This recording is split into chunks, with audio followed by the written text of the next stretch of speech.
মুচমুচে এই আর কুড়মুড়ে এই পিঠাগুলো দেখতে যতটা সুন্দর, খেতে তো অনেক বেশি মজা আর বানাতে একদমই সোজা। আসসালামু আলাইকুম everyone, welcome back to my channel. আজকের পর্বে আপনাদের সাথে শেয়ার করব সাজের পিঠা বা চামাই পিঠা।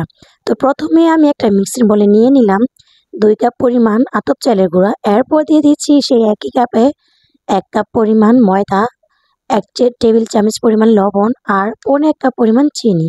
এরকম মগ কিন্তু আমাদের সবার বাসায় আছে, তার জন্য আমি আজকে আর মেজারমেন্ট কাপ ব্যবহার করিনি।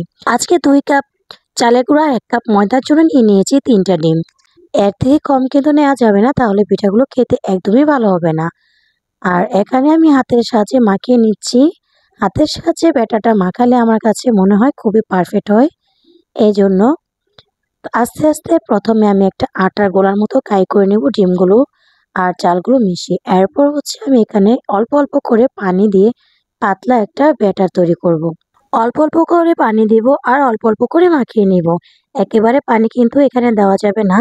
একেবারে পানি দিলে হয়তোবা পানিটা বেশি পড়ে যেতে পারে, সেক্ষেত্রে ব্যাটারটা আমাদের নষ্ট হয়ে যেতে পারে। তো আমি অল্প অল্প করে পানি দিচ্ছি আর একটা পাতলা ব্যাটার বানিয়ে নিচ্ছি। তো এই তো দেখেন, আমি হ্যান্ড উইক্সের সাহায্যে একটু নাড়িয়ে চাড়িয়ে দেখিয়ে দিচ্ছি যে ব্যাটারের ঘনত্বটা ঠিক কতটা পাতলা। এই যে দেখেন, যখন আমি চামচ দিয়ে নাড়াচ্ছি আর ব্যাটারটা কিভাবে পড়ছে, যখন একটা আঙ্গুল দিয়ে টান দিচ্ছি সাথে সাথে দাগটা মিলে যাচ্ছে না, ঠিক ব্যাটারের ঘনত্বটা এরকমই হবে। আচ্ছা, এখন চলে গেলাম পিঠাগুলো বানানোর জন্য।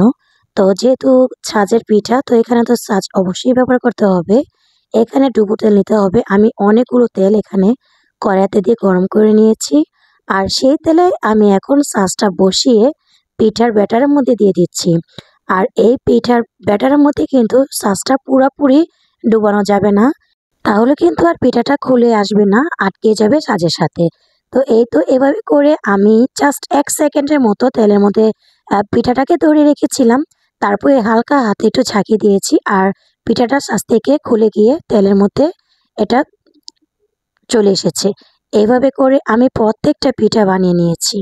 তো একটা একটা করে দিচ্ছি আর সাইডে পিঠাটা আমি আরেকটা কাঠি দিয়ে পিঠাটা আটকিয়ে রাখছি। আর এই তেলের মধ্যে ছাঁচটা কিন্তু গরম করতে দিতে হবে। এইভাবে করে আমি কিন্তু সবগুলো পিঠাই বানিয়ে নিচ্ছি। আরেকটা কথা, অনেক সময় পিঠাটা দেওয়ার পর আমরা মনে করি যে পিঠাটা শক্ত হয়ে গেছে, উল্টিয়ে দিই। এক পাশটা একটু হালকা শক্ত হলে অপর পাশটা উল্টিয়ে দেবেন। নরম থাকা অবস্থায় কোনো মতেই পিঠাগুলোকে উল্টাতে যাবেন না, তাহলে পিঠার যে শেপ সেটা কিন্তু নষ্ট হয়ে যাবে বা পিঠাটা ছিঁড়ে যেতে পারে। এজন্য হালকা একটু যখন পিঠাটা শক্ত হবে, আরেকটা পিঠ উল্টিয়ে ঠিক এরকম করে পিঠাগুলোকে ভেজে তুলে নিতে হবে। এই কালার করে আমি তুলে নিয়েছি। পিঠাটা ঠান্ডা হওয়ার পর একদম পারফেক্ট একটা কালার চলে এসেছে। এই দেখেন পিঠার কালারটা কতটা সুন্দর হয়েছে। আর এই পিঠাগুলো তো একটা এয়ারটাইট বক্সে রেখে 1 মাসের মতো সংরক্ষণ করে খেতে পারেন।